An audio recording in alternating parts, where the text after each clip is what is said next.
No, Jutsu! So I personally thought that if I was in ReZero, I would have made different choices from... What's his face? We got into a bit of an argument about that. We did, because morally we are very different people, apparently. I value my own life, and Knick-Knack is a self-sacrificing moron. I find the bystander effect to be kind of fucked. I said I'd tell the guards. It's fine. Anyways, so I said I disagree with the protagonist's actions. And he mentioned that, well, the protagonist isn't you. And it's true, the protagonist isn't me. But in Isekai, isn't the protagonist always just a self-insert of the watcher or reader? Let's be honest here. This is the question we're asking. In Isekai, isn't Isekai literally just self-insert fanfiction? Like, isn't it just those of us who want to go live in a cottagecore world? It always seems to target the most relatable thing it can. Yeah, literally, like, your boring, unaccomplished, horrendous life on regular Earth ends in some traumatic, horrific way, and then you're given the option by some god or goddess to be dropped into a world with special abilities, or you just happen to end up in a world with special abilities. And it's never in a good way that it feels self-insert either. It's always in this very superficial way, in my opinion. Or you have it like in the Otome dating games where you're dropped into that dating game and you're like, oh my god, this is my favorite character. Oh my god, I'm the villainess. I don't want to die because I love these characters. Yeah, but okay. Into villainess, since that's... Villainess is a good one here. Yeah. The character's supposed to feel relatable to your average NEET or average gamer or average... yeah, because she's a gamer Person. IRL. But then the series almost makes a joke out of how stupid she is, and how and it never quite feels organically relatable in that way. Well, she's very oblivious as a player character, right?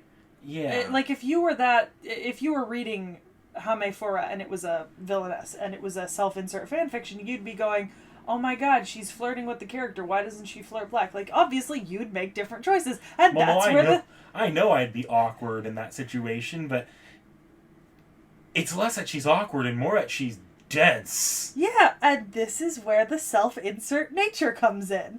Because every single isekai is just a shitty self-insert. Yeah, at times it feels like, isn't this relatable? I'm not like every other girl, and neither are you. It's because everyone in our generation just wants to fuck off to a small farming town somewhere or kill monsters rather than work dead-end 9-to-5 office jobs. No offense, Knick-Knack.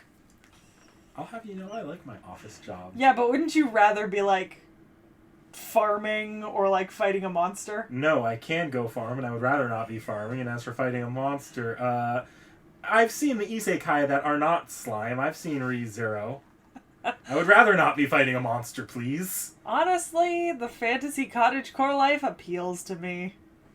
Except if I was dropped into Goblin Slayer. I don't know. I like my life expectancy to be longer than 24 years old. Once again, gross misuse of the actual life expectancy calculator and how that's actually figured in.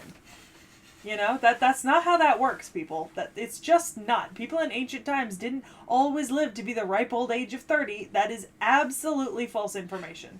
No, it's not just that we're talking about ancient time, although the risk of a plague does certainly loom over that kind of world. No. Wait, but in that vein, how is it any different? The way that it's different is, spoiler alert, man-eating rabbits. No, but I mean... Honestly, it's one of those things, right, where, you know, every girl or boy, like, watches, like an adventure anime, like One Piece or something, is like, man, I wish I could be in One Piece, that would be so cool, right? And it's idyllic, that's the thing, is... It's so idyllic is the thing with when you watch an anime, right? With the exception of Goblin Slayer and some other stuff, right? Like, you watch so many animes, and like the Naruto world, sure, there are bad places in the Naruto world. There are bad places in the One Piece world. But when you think to yourself, oh, I'd love to be in Naruto, you don't mean those bad places. You mean kind of like the center, like the good places, or the idyllic image that you're creating. That's like taking the bad with the good, though. Grass is always greener until... Yeah, it's not. Yeah, and I mean... Grass is always greener until you see the watermill. Yeah, plus, I feel like Like, I think to myself, yeah, I'd love to be in an isekai like Hamefura, right, as one of the characters, but also, sure, I'd be born potentially to a life of luxury and privilege, but also I'd be expected to marry young, be in an arranged marriage, marry for political gain, and there's no Wi-Fi! And there's no Wi-Fi. Isekai smartphone. Okay. I would love to be the hero of Isekai Smartphone, to be honest. If I was to be any Isekai hero, I'd want it to be Isekai Smartphone. Not because I'd want to do anything, like, heroic or anything. I just want access to my phone and the internet. Like, fam, I just want to read my fan fiction. Let me be a fucking simp. That's part of why I find Isekai heroes kind of boring outside of a few gags for the most part. Well, I think in a lot of ways they're not supposed to be always, like, super unique characters. They're supposed to be people who were, like, boring in their real life, who were then died and were put into this situation. For gags, that can be interesting here and there, but other times it just ends up coming off as... But it makes it easy for you to imagine yourself in their place. It's fantasy fulfillment. It's almost like when a trope character is played out too much, like when a tsundere is a little too close to the tsundere archetype, or when a yandere is just a yandere and nothing else. Yeah, but that's the fantasy fulfillment, because you can take this super shallow two-dimensional character and then impart your own kind of opinions and stuff over it as you're watching, and you give it more depth because you're kind of inserting you're not inserting yourself in as if, you know, if I was in that position I'd make that decision, but you use the main character basically as a proxy, right? We should always find aspects of the main character relatable, but with a lot of isekai protagonists, it ends up feeling like that's all they're trying to be is relatable. Yeah, because it's to pull you in, because isekai is just fantasy wish fulfillment. For me, the isekai protagonist is the character equivalent of the Skyrim player character, where it's...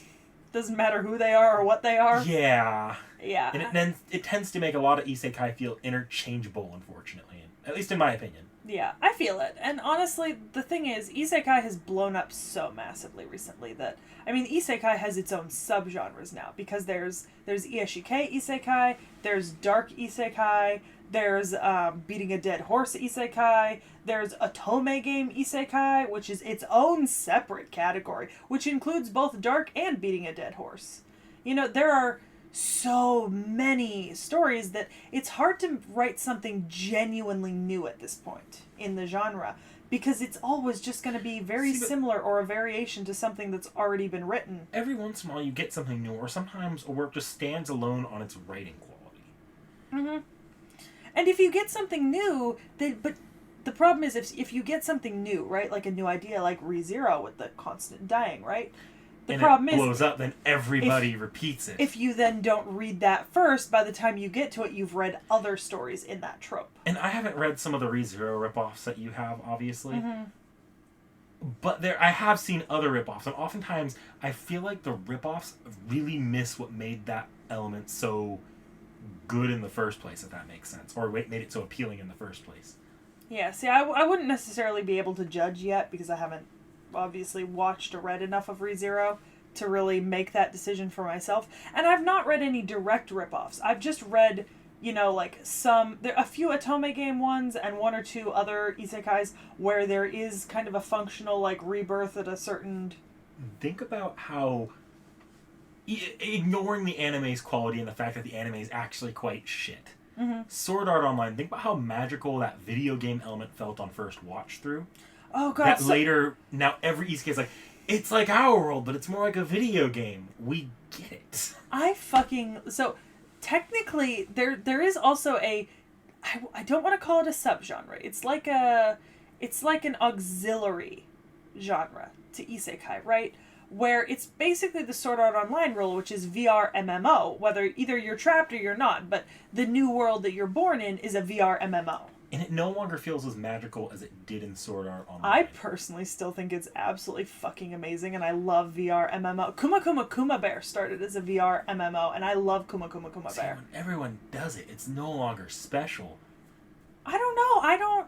Yeah, but I didn't necessarily see it as something special. I saw it as something that makes an amazingly fun, like, thing to dream about, right? Because Sword Art Online is kind of like my top tier fantasy wish fulfillment. Like, I genuinely wish that we had VR headsets that would allow us to just like sit down, put on the headset and shit, and then go into a online world and do whatever we wanted. Like, that is my fantasy wish fulfillment. Like, I would love that kind of technology. And not in the sense of Ready Player One, where you have to like actively move and shit, although I wouldn't hate that. But I mean, like, it's such a cool thing. So I actually really like seeing it in a lot of different stories because I can look at it from a lot of different angles. But when Sword Art Online came out, it was a fairly imaginative concept. Yeah. Since then, it's really not imaginative anymore. It's kind of like It's how its every own. sci-fi that rips off Star Wars is increasingly less interesting.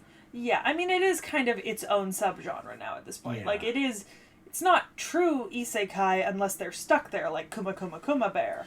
Even But Isekai pulls elements that feel a little bit like, okay, we're doing this again. Like, I love Konosuba, but Konosuba, like, for no good reason, really, pulls in a tabletop video game system for that. It's like you're in a game, but you're in real life, kind of thing. oh, yeah, I kind of get that. Or like where you're in real life, but like one of your special abilities just allows you to see like stat sheets or something for the stuff you're looking at. Right. Depending on when this goes up, I don't want to spoil what we're watching, but the anime we're watching right now, like opens up. There's a like, what is your level? I'm like, oh god, we're doing levels again in an isekai. Yeah, but I don't think the native people of the world don't use the leveling system. It's just him. No, Do they they? were referencing it like it was a common thing, and he was okay. level 1. Oh, okay, I wasn't sure. Yeah. I wasn't sure. See, because I've also read somewhere only the protag has the leveling ability. I mean, that's like obviously so solo leveling is not this, but solo leveling is one where the protag is the only person who has the gaming ability. Same with the gamer, and neither of those are isekai. So I'm not going to talk about them specifically, but I have read isekai. I cannot think of one, or I would list it instead of those two, where only the protag has the ability to see stats of other people. I think my problem with that trope in general is that it's very much so putting out it's I'm an isekai and getting really in your face about it, whereas isekai that avoid doing that kind of thing feel like even though they're isekai, they're still good fantasy stories in general. Yeah, it also, if the protag has this gaming kind of ability, like gamer's ability, it often means that the protag will act like he's in a game rather than in real life and kind of be a little bit more... He won't be quite as serious, right? Because he thinks of it as a game because he can level up and shit. As opposed to the isekais where the protag can't. And if your protagonist isn't invested in what's going on in the world because they're not taking it seriously or they're not really interacting with the world on a human level, then why should we as the audience? Yeah, like if you're trying to game the system as opposed to being dropped into a new world and having to live in that new world. Yeah. No, But you can do interesting... I'm not saying you can't do interesting things with that. yeah. Like, I genuinely enjoy what Overlord's take on all that. Yeah. Where it's a very one-sided deal. But at times it does feel a little bit too much. Yeah. But we have strayed from the initial question, which was, is all isekai just meant as self-insert fanfiction? And I think that maybe not originally. I don't think that, for example, like Sword Art Online was meant as fanfiction. I don't think that maybe Inuyasha or Yu Yu Hakusho was meant as fanfiction. This is where the question gets interesting, because in reality, pretty much all fiction is escapism to some extent, or self-insert fanfiction to some extent. Yeah. No, but I actually have a very specific point here before you make yours. So obviously, Inuyasha, Yu Yu Hakusho, Sword Art Online, those are not fanfictions, right? But... Shit! Fuck! There it is! I wasn't seeing this. Bug!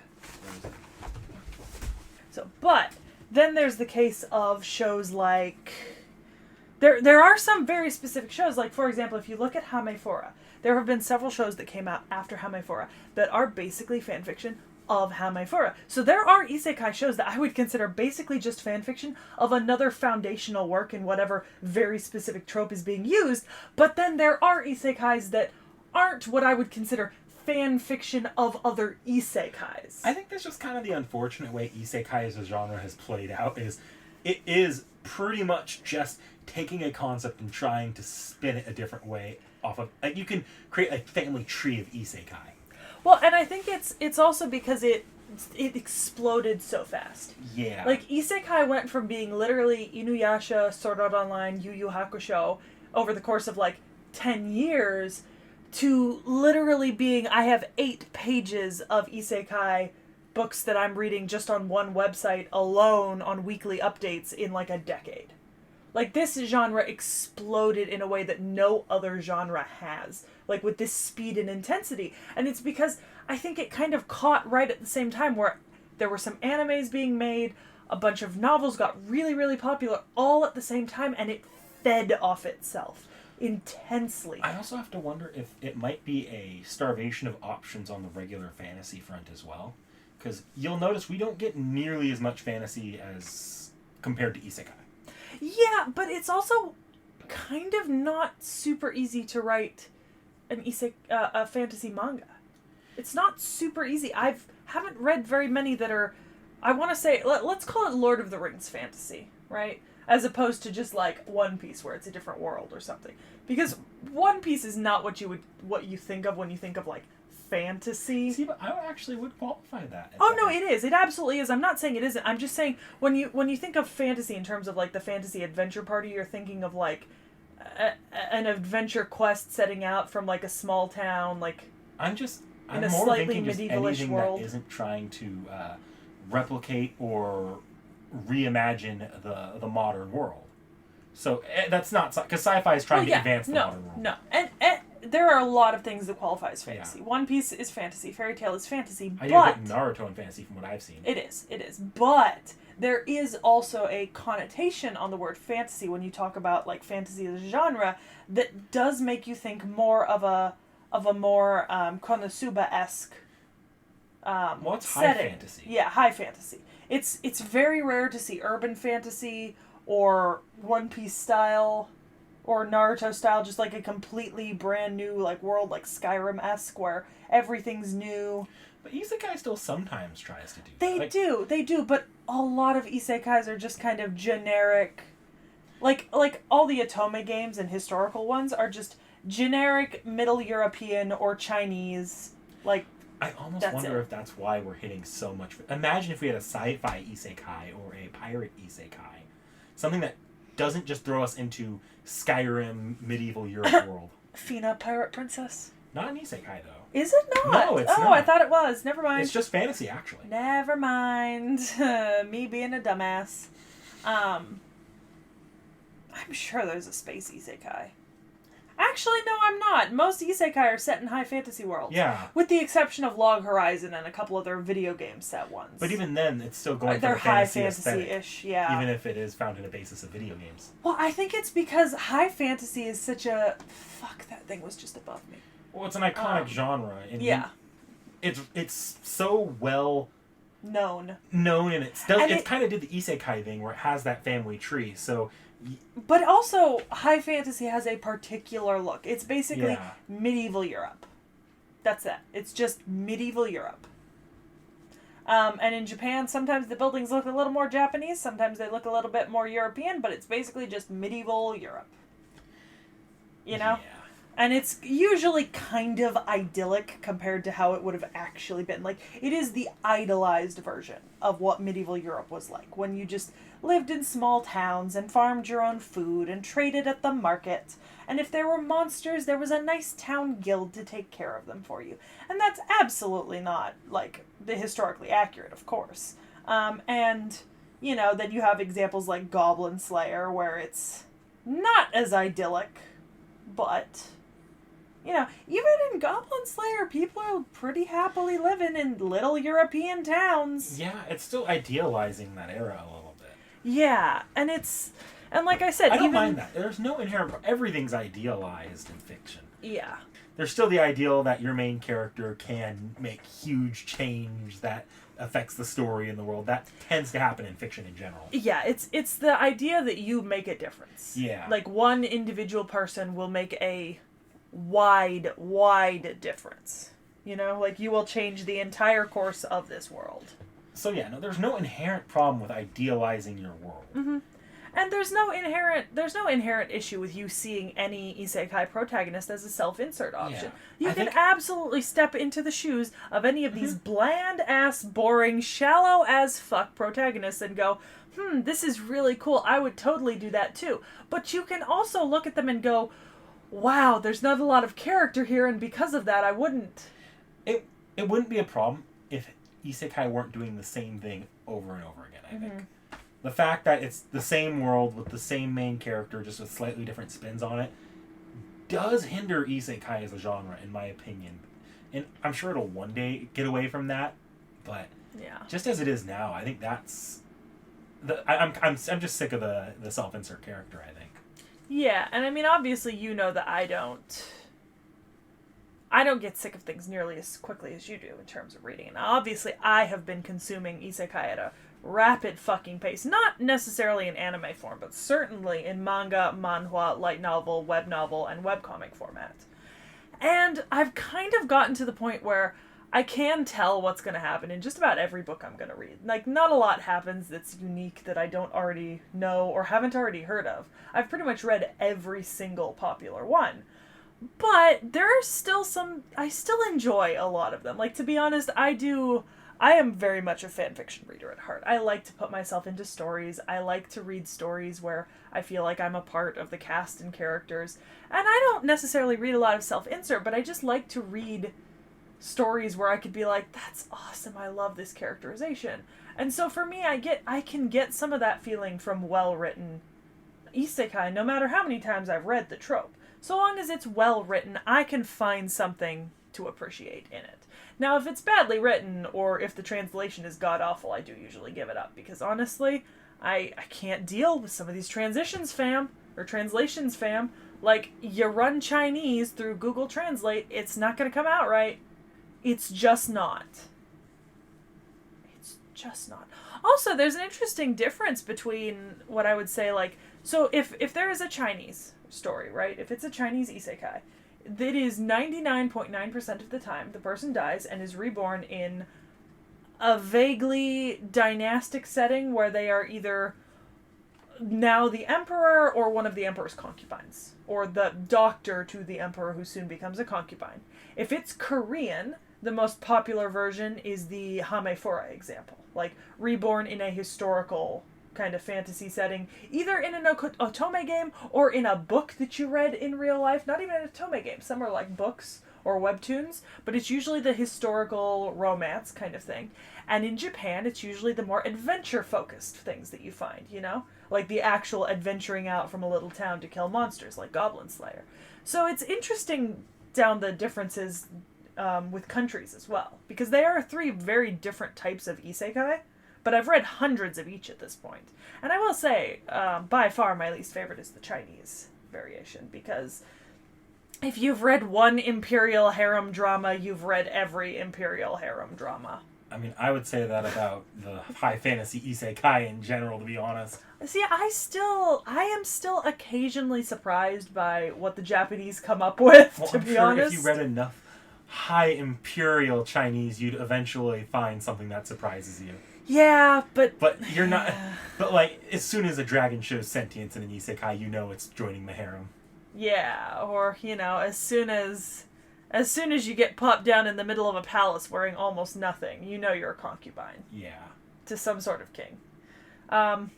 Ironically, I've actually found the most variation in terms of, like, individual storylines, perhaps in the historical romance section in the Korean ones I've read. And I think that's because it's such a specific topic. Like, it's historically set and romantic, and it's usually set in high society, but then they do a lot of things to diversify those. I just thought about something with isekai. Is isekai just a cheat code for the hero's journey? Because the typical purpose of the hero's journey is introducing someone to a world larger than themselves, whereas the isekai, instead of having to come up with a humble beginning for your main character, you just plop them into a world they don't understand. Well, no, the humble beginning is that you died. Yeah, well, that's the not humble all of them beginning. Die. Okay, or are reborn or what? If something goes wrong, just transported and you, in some way. That's your humble beginning. Yeah, but and coming as like a level 1 or not knowing anything about the world, that's your humble beginning. But it prevents you from having to explain why the character does not know much about this world and learns about it as the audience does, like in the hero's journey stories. It does. But I'm not also, saying it's a bad thing. Yeah. It's just a particular route. It's just something I quickly observed, thinking. I mean, to myself. maybe on the entrance, but I will also say that most isekais don't necessarily follow a full hero's journey. I mean, they're all kind of storylines, but none of them follow like a step-by-step traditional hero's journey, because not a lot of them very often kind of hit the deep, dark depths of like hell, and then have to claw and fight their way back up, with the exception of some stuff like Arifureta and Goblin Slayer. But for example, like Cheat Pharmacist definitely doesn't follow hero's journey. No Ieishike will, basically. No. Because it can't follow hero's journey, because Ieishike is just feel good, and you can't be feel good if you have to be dragged down to the depths of your soul to understand something about yourself. None of the Otome games follow the hero's journey, because they're all people trying to game their way to either not dying or getting the man that they want. The harem dramas also don't follow down that. So the only ones that could are some of the Japanese high fantasies. So while I'd say that, yeah, in the case of the beginnings, it does, I'd say you'd actually have to get pretty specific on which ones would actually fulfill a hero's journey cycle. In terms of fulfilling that effect. Maybe. But I think also... Because that is why a lot of hero's journey media does tend to do so well, is because the main character is a stand-in for the audience as they're introduced to the wider world. But dropping someone into an isekai with no prior knowledge is also just a great equalizer. Both the main character and us, the viewers, have no knowledge of this world. I'm not. This is not me bashing isekai, by the way. Not on this point. Because there are other tricks people have used to get around that as well in other fiction. But that's just... I just thought to myself that was isekai's way of getting around that. Yeah, but I mean, also, you could, without bringing in the hero's journey, not saying that you shouldn't, but if you didn't bring it in, you could just say that this is the equalizer. This is how they level the character who's going to be in the anime or manga out with the reader. Neither of you know anything. So you're both learning as you go, which makes it easier for you to associate with the protagonist if you're learning the same things he is as he goes. I know what it's similar to. It's similar to Amnesia as a trope. Yeah. Yeah, because that, once again, the reader or the watcher is learning as the character does. Like, in a more plot-driven story, yes, you can follow the hero's journey. Yeah. But, you can definitely follow the hero's journey in something like ReZero. Yeah. Or in Goblin Slayer. Or in Arifureta. Or badly done in Sword Art Online. Very badly done in Sword Art Online. But you can definitely follow it there, but you couldn't follow it in something like Hamefura. No. Yeah. Villainess. I keep switching between whether I'm calling it Villainess or Hamefura. And I think we call it Villainess on the channel, but I called it Hamefura in my notes. Both are technically names that people use. Well, it's just because light novels... light novel titles are stupid. Oh, God, I hate light novel titles. Because I do the thumbnails for a lot of the videos on the channel, and that's... Yeah, and what's the full... I have one of the volumes. So it's My Next Life as a Villainess, All Routes Lead to Doom. That is a whole sentence. That has a subject, that has an object, that has a predicate. I don't even know what those words mean, and it has them. In a lot of writings, it will throw Hamefura at the beginning of that, too. Yeah, it'll be Hamefura, My Next Life is... It's like Konosuba, God's blessing on this wonderful world. Konosubarashi, actually. Yeah, but people just say Konosuba. Yes, I know, that's the point. But it's Konosubarashi something something, and it's God's blessing on the beautiful world. We just find these dumb shortcuts to saying isekai names. Or I've been killing slimes for 300 years, and I've maxed out my level. We just call slime 300 Nen. And then you also have Reincarnated as a Slime, which is the Slime Isekai, or Slime Dataken on the channel. And then you also have By the Grace of the Gods, which is another slime isekai anime. ReZero isn't the full name of ReZero. It's ReZero starting life again in another world. Yeah, this is bullshit. Like, there are titles, like, there's a currently airing show, it's, the world's greatest assassin was reborn in another world as an aristocrat, right? Or, reborn as a vending machine, I now wander the dungeon. What kind of absolute bullshit are those names, sir? Sir, if a name goes into 2 full lines, right, or has a question mark at the end, Like, if the name of yours, didn't I say to make my abilities average in the next life? Or do you love your mom and her 2-hit multi-target attack? Or problem children are coming from another world, aren't they? You should not have a full sentence. Why is so I am a spider, so what have 2 so's in it? Yeah, that's not great either, you know? And sometimes they just tell you, like, every single...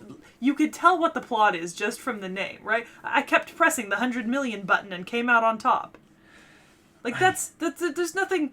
Arifureta, right? I call it Arifureta, but it's from Commonplace to World's Strongest. I mean, the dumbest light novel isekai title I've ever heard was Connor wants to be the ultimate gamer in another world, but is just a dick.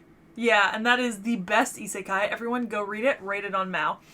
Also, cautious hero. The hero is overpowered but overly cautious. Why does that repeat hero and cautious? I don't understand. I don't understand. I just don't. Some of the names are so ridiculously stupid. But I mean, yeah. I don't know. I firmly believe that Isekai is designed to be reader watcher insert-able. I mean, maybe you don't choose to, maybe you do, maybe you want to actually look at the characters and judge them based on the characterization that's been given to them, but I think they're also kind of made closer to blank slates so you can put yourself in their shoes a little bit when you choose to. I mean, there was never any doubt about that, because yeah. bland protagonists have existed since the beginning of fiction in order to project yourself onto. Yeah, I mean... mean... Every main character of most fantasy stories do try to at least give you a little bit of blandness to their character. And if you don't have bland characters, then you get quizzes online like, which Harry Potter character are you? Which member of the Fellowship of the Rings are you? Because you want to insert yourself into the story. You want to be a part of this story. You want to contribute to this fantasy that you love so much. Even stories that act like they aren't trying to do that. Spoiler alert, you're supposed to relate to Jon Snow. I fucking hate Jon Snow. And I know.